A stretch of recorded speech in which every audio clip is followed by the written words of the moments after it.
And welcome. This is Mary Ellen McGonagle here with Erin Swenlin each and every Thursday with Chartwise Women. And we'd like to welcome everyone, of course, who is joining us each and every week. And those of you that are newer to our show, we are here to educate and help improve your investment horizons. So, Erin, how are you this week? I'm doing pretty good. It's been a busy week, though, I have to say. That happens, right? All of a sudden, everyone wants a little piece of you. Yes, exactly. Lots of meetings and such. So it's Oh been a my little on the goodness. busy side. I'll be breathing a little bit of a sigh of relief tomorrow. Oh, good. Friday evening.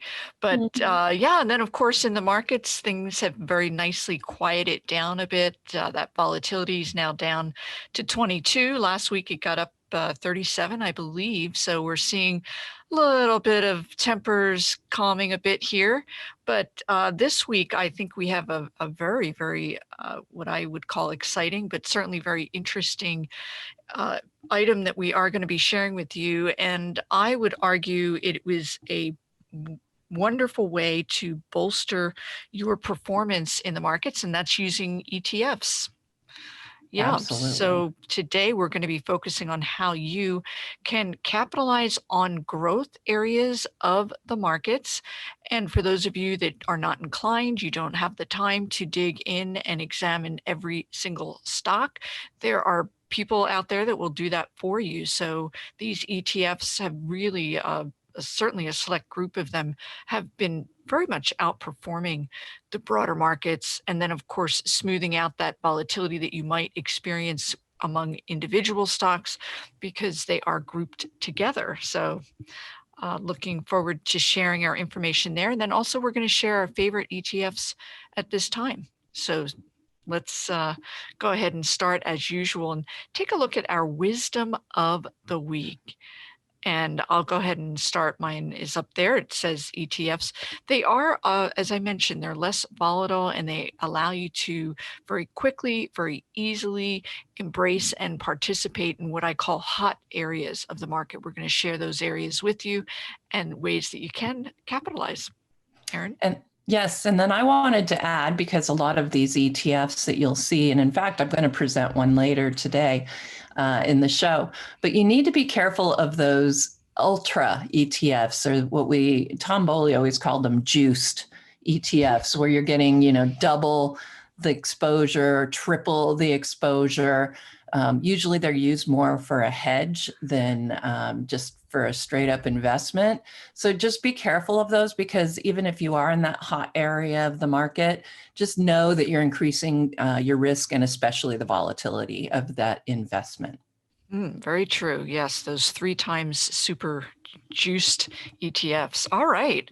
So let's go ahead and get started. I did want to talk about some of these hotter areas. A lot of it has to do certainly with a new administration and so forth. But let's begin with a very brief description of what exactly ETFs are.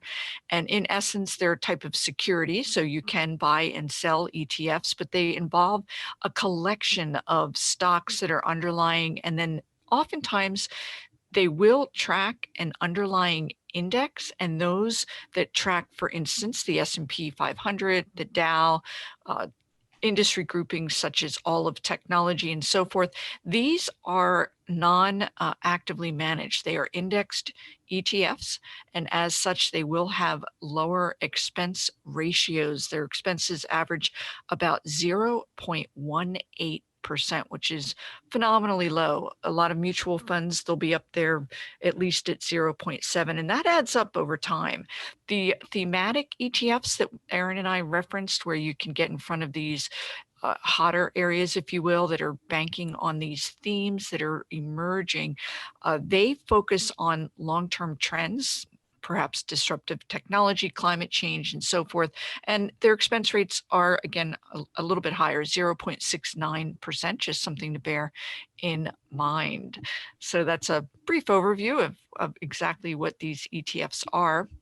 And from here, we can go ahead and talk about some changes and shifts that have taken place that are pushing these areas that are faster moving up to the forefront. So we can review some areas of growth that are taking place. Certainly what I was going to do very quickly here is I'll share my screen and share with you one of many ways. I know, Erin, you have some wonderful screens and ways to get in front of these ETFs as well. But on this first page of StockCharts.com, if you go to this SCTR, that's your StockCharts Technical Rating Report, and if you access that, you can then receive those top rated stocks by different market caps, but also in here are US ETFs. I'm just going to address this very quickly because to share and point out to you very much a theme that is taking place. So you'll see a lot in the way of cannabis. Biden and his administration are due to be more laxed, and you'll see a lot of cannabis related stocks up here. And then also solar and clean energy. This is another Biden related, his $2 trillion clean energy bill that is anticipated, and certainly other areas as well. But very quickly, your top rating, that's how this is sorted, and it is rated by technical rating. So top performing is also can be interpreted as best performing. So a lot of clean energy, a lot of themes taking place there. Erin, did you have an area that as far Yes, as I wanted to show how one of my chart lists that I have, and it's called the ETF Tracker. And Carl and I put this list together to give us an idea of what's going on in the market overall. So I use this particular chart list, and you can see we really cover just about every major area within this chart list.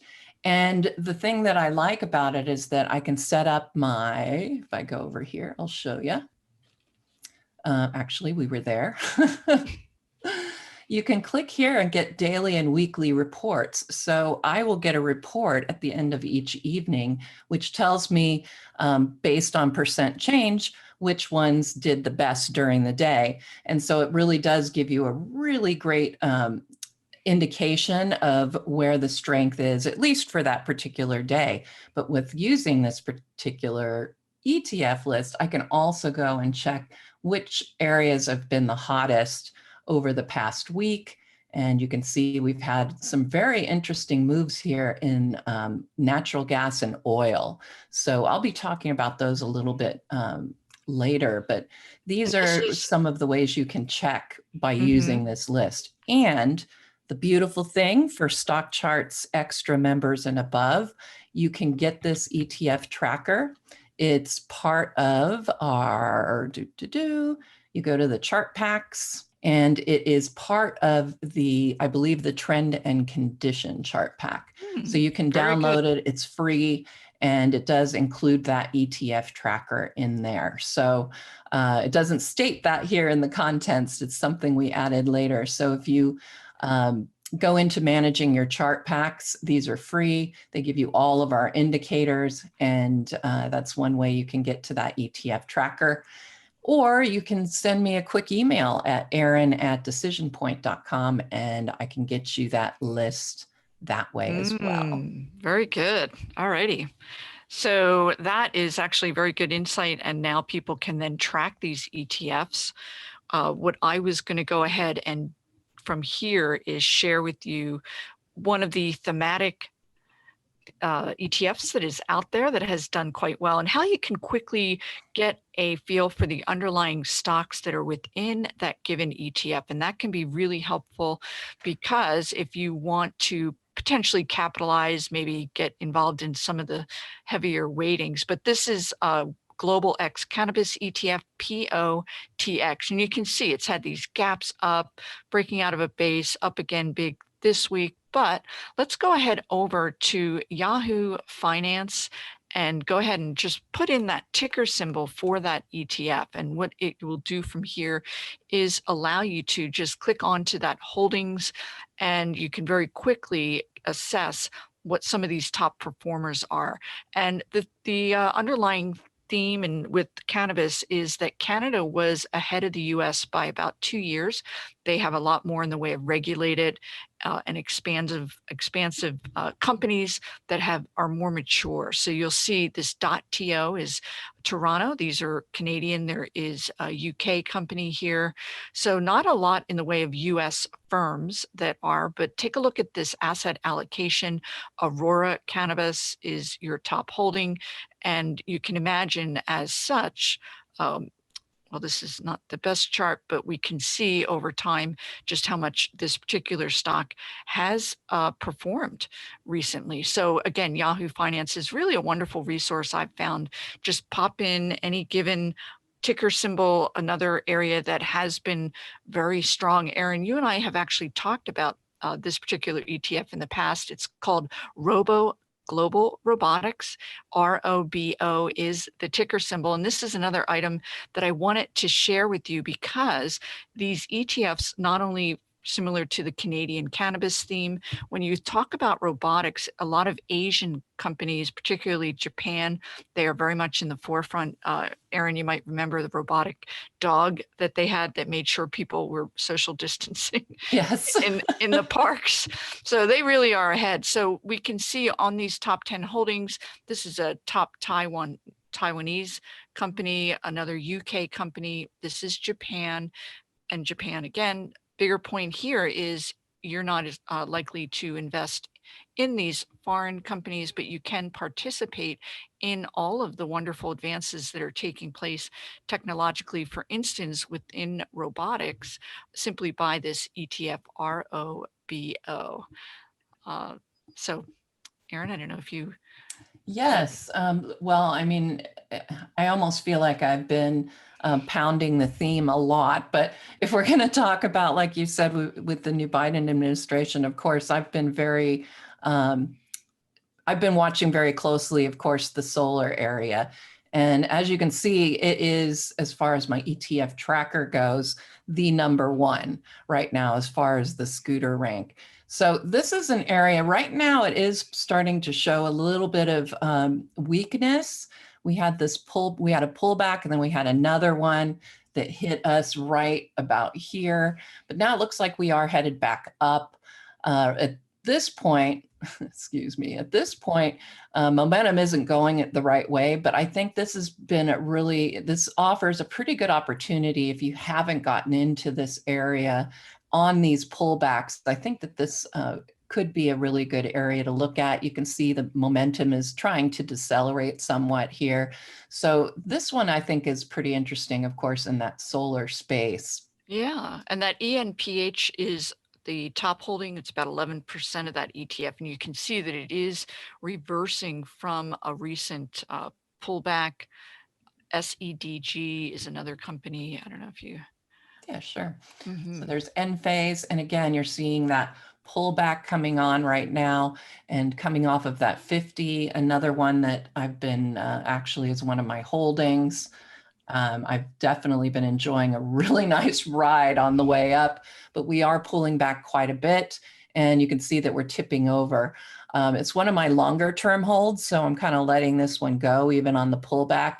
A lot of times if I get a huge gain, I'm willing to take a little bit of those pullbacks and then possibly add more to my position at that point, and then hopefully you'll continue to see it rise. I don't see any reason why not. This is a really strong area of the market. So you see further potential upside. I do. And at this point, it's a little dicey because, like I said, we have that momentum shift is moving down.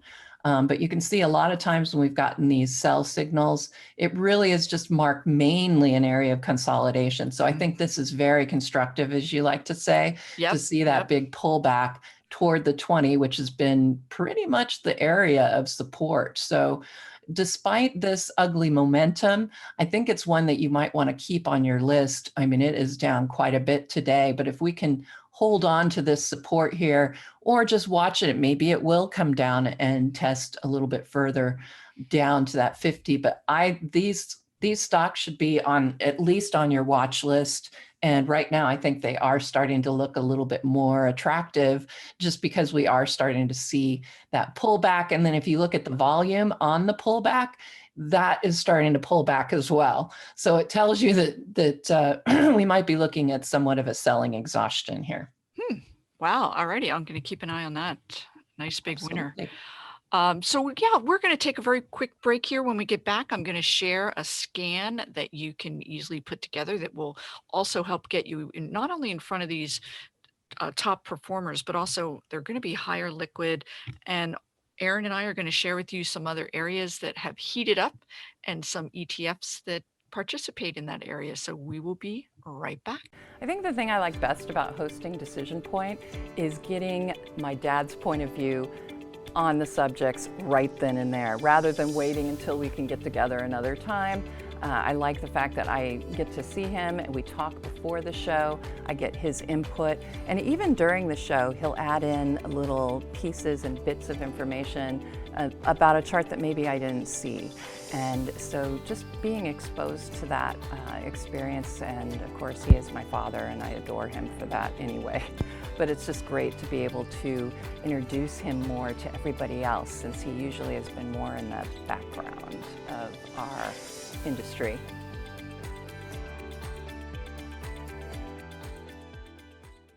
And we are back. As mentioned, I am sharing very quickly here a scan that I put together. What I was searching for here was higher volume ETFs.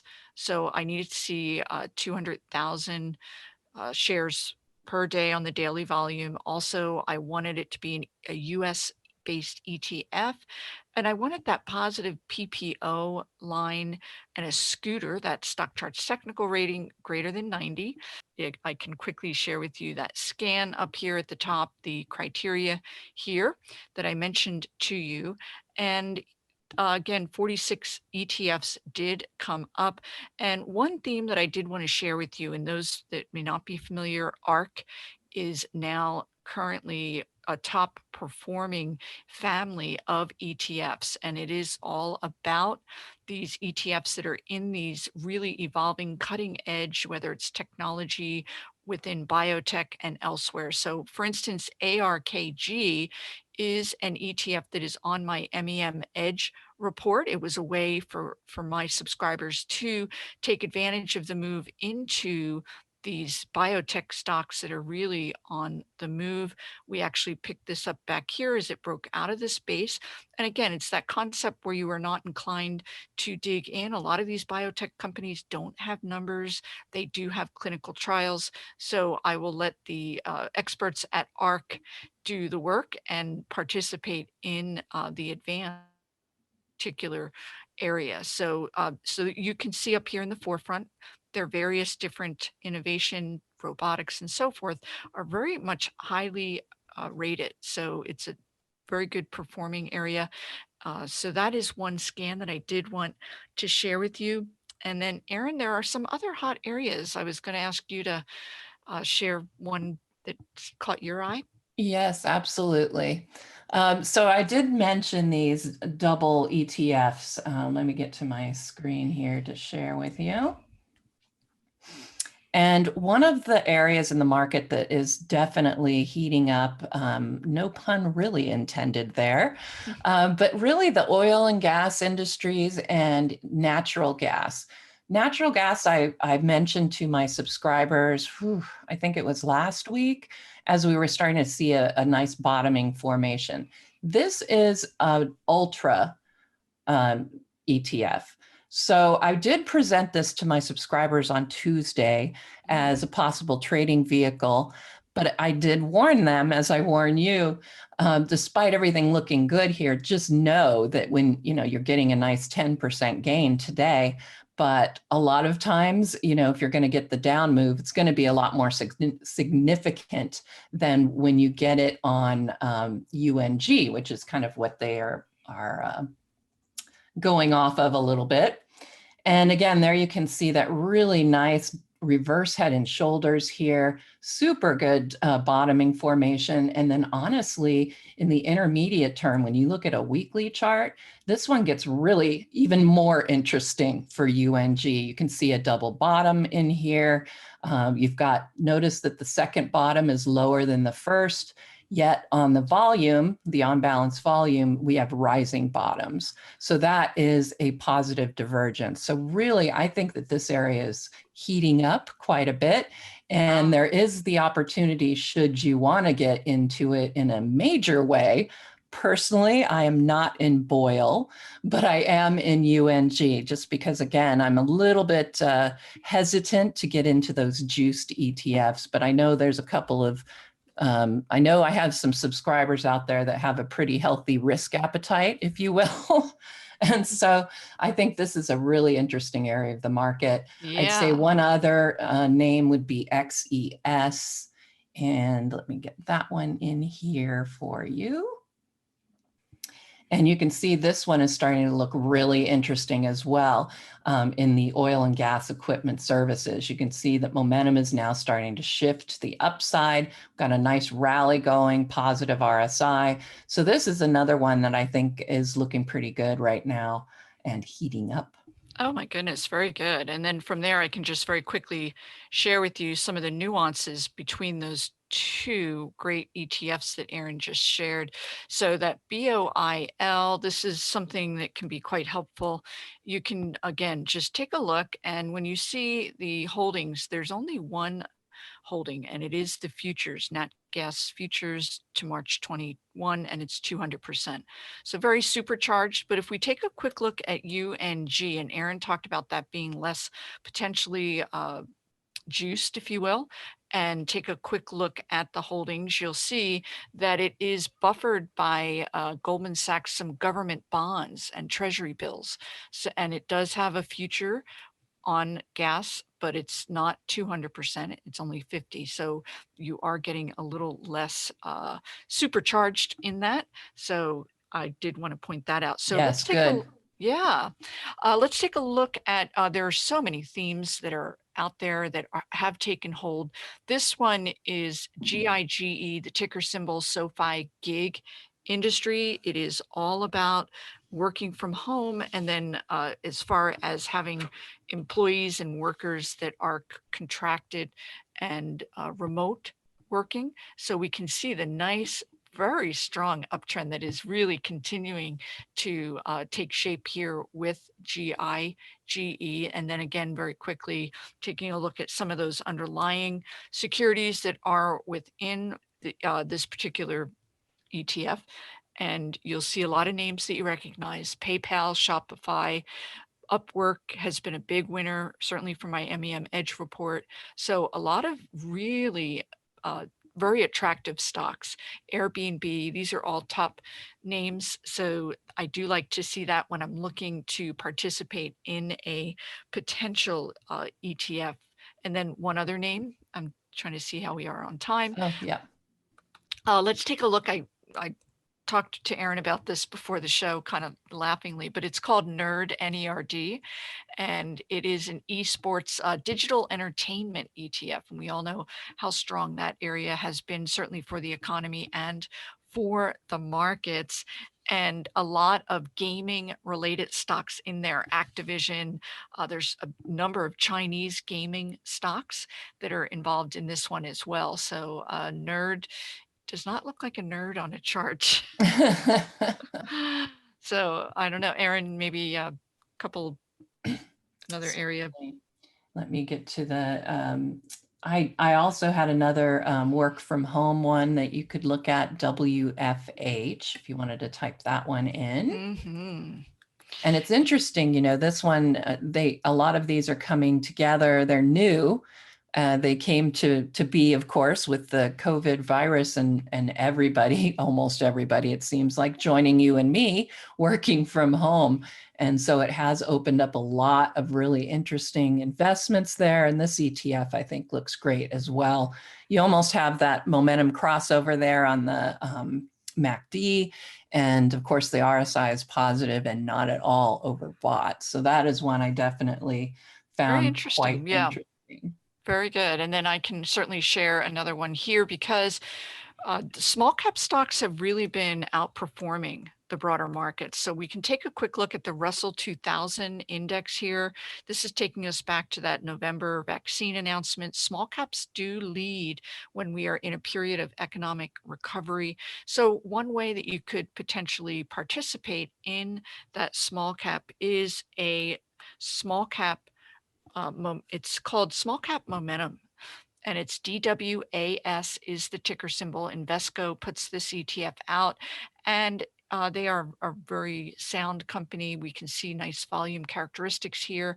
So I was going to share with you just a couple of the underlying stocks. It's not heavily weighted. Each of these weightings is about 1.5%. But just to share with you, with this DWAS small cap momentum, it does have Plug Power. This has been a big winner, certainly for me. I think I'm up, gosh, 250%. But more to the point here is similar to Erin was talking about solar, where they are in a period of base building, but the long-term prospects look very strong. One last stock in this particular ETF, and then we can, you have to move on here, but FLGT is another one in that small cap momentum. We can see that nice upward push here. So that would be a way to play on the small caps, but kind of supercharge it a little with that momentum angle. Each of the weightings are about, again, 1.5%. So Yeah, and I have to say, I have one more ETF I have to share if you want to pull that up, and it's the gaming ETF. It's BJK. And I have to say, I pulled this chart up and I just absolutely loved it. You've got that breakout that's happening right now. You have the momentum shift to the upside, and the volume characteristics are looking pretty good. So I really, this is one that I think is going to start seeing some nice move to the upside as well. So have to share our winners. I like it. Yeah. And Van Eck, another big company. So you're getting nice liquidity there. So very interesting. Okay. Well, that is our ETF show. What we're going to do is move on to our last segment where we scour the headlines globally for unusual news. And this is something our producer uncovered, and we just all got a good chuckle out of it. It is a promotion where you can enjoy a Zoom date with an utterly gorgeous bovine. So in this case, a date with a cow. It's for Valentine's Day. And the idea is 15 minutes. You can have a virtual hug with this cow. You'll also get yogurt, milk chocolate, and a stuffed cow. So the company, they promote, they're saying that it relieves stress, this virtual cow hugging. So very, very interesting concept. I'll be interested to see where, how much, but it is $50, but it seems like it would be a very unique gift. Certainly, flowers and chocolates, been there, done that. Oh, hug a cow? Ooh, look at this. The chart. I will hug this chart. That's right. So here we are looking at farm equipment manufacturer Deere. DE is the ticker symbol, and it's just hitting a new high today. It's emerging out of this nice 5-week base. We have nice RSI is positive, that MACD poised to turn positive. Deere has really come a long way. It's not just a tractor company anymore. They have a lot of technological innovations that are helping people get the most from their farmland as far as timing on planting and so forth. So they have really come a long way. We can take a look at one last name here in that same industry. And of course, the name of it, oh my goodness. I do have the agribusiness ETF, MOO, M-O-O. Well, that's just a Pull that one up. That's a little too perfect. Yes. Oh, that's great. Yes. So agribusiness really on the move here. A lot of these farming related stocks are doing well. So this would be actually a great way to participate. And I think we are going to leave it at that. Thanks for joining us, and we will see you next week. Happy trading. Hey, Grayson Rose here with StockCharts. Thank you so much for watching. I hope you enjoyed that video. If you did, consider giving it a like down below, maybe leave us a comment, and if you're new to the channel, you can subscribe at the link up above. We're gonna bring you daily content from an incredible collection of technical analysts and financial experts.